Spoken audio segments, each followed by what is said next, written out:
Monica, and today we are going to learn about the origin of modern education. Modern education began with the existence of Francisco Ferrer in the early 20th centuries, who was a person tired of the traditional education and the role of the church at schools. But first, who was Francisco Ferrer? Francisco Ferrer Guardia was a Spanish anarchist, pedagogue, and freethinker who was born in Alela, Spain, January 10 of 1859, and died in Barcelona October 13 of 1909. Francisco was inspired by the teachings of Jean-Jacques Rousseau about the free thought, love of nature, and equal opportunities. And that is why his idea or intention was to educate the working class from a prison rationalist, secular, and not coarse. Let's go back for a sec. As we know from the last video of education in Middle Ages, schools were created and ruled by the Catholic Church, remember? Now, the idea of Francisco with modern schools was to omit all religious education and promote civic education, scientific and human for all students. Also, he wanted to promote the not-competitiveness, free and individual thought, and the integral development of the child. The mission of the teachers of the modern school was not to coarsely educate their students. Rather, they should accompany them in the educational process, helping and support them to the knowledge, instead of punishment and rules. What he wanted was a free education, where the student is the one who grows up educationally at their own pace and according to their interests.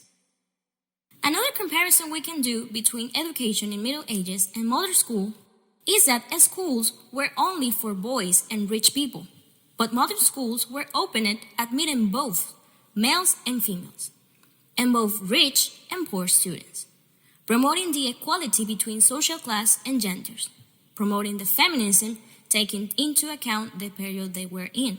Cool, right?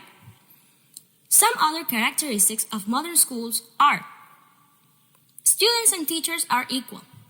There's not an authoritative figure. Instead, the teacher is there to guide all students to reach their goal and to answer all questions about something.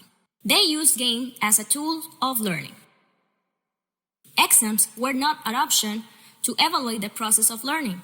Francisco and modern teachers believe that exams did not prove nothing when it's about learning. Instead, they believe that every kid learns in their own way and process. Modern schools did not reward children for doing something good, but neither did they punish them for doing something wrong. Modern school teachers and supporters believe that learning must be free and felt that children needed to decide for themselves what to learn and how to learn it. Francisco and modern schools were a huge success in Spain. He became really popular, but it was still 1909 when the Spanish government began drafting soldiers to go to Morocco and help to control the colony. This caused a lot of protests and a reactions of the state known as the Tragic Week, where Francisco was executed. Ferrer's execution led to worldwide protests. Modern school started to pop up outside Spain, inspired by his original Escuela Moderna.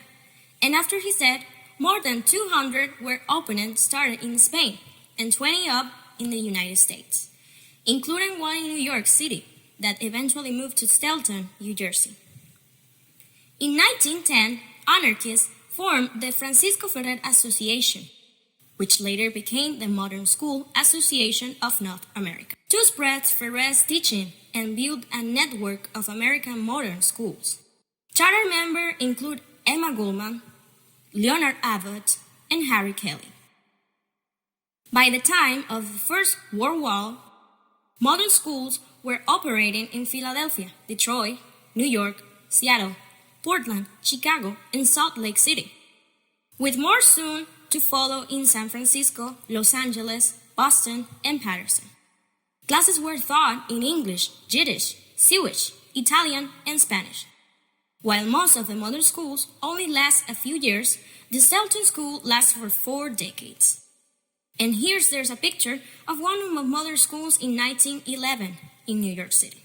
As a result of these modern schools and Francisco's movement, students are able to decide and have a free voice when it's about learning. And we have these famous schools all over the world where they combine Francisco's theory and beliefs. with technology and some other methodological systems. Printaharju School. Located in Finland, it is an open space school where technology is based and fun is part of the educational process. Number 2, Future Tech.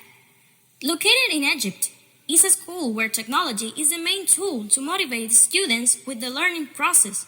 And the most important thing about the school is that they mix technology with the humanity, promoting the values and not competitiveness. And the last one, number 3, Shireline Colleges Academy. Located in England, it is an academic with a curriculum of flipped classes, where the teachers determines the most important concepts for the students. With that, they adapt the lessons in their own way and use technology to answer questions and do much more research.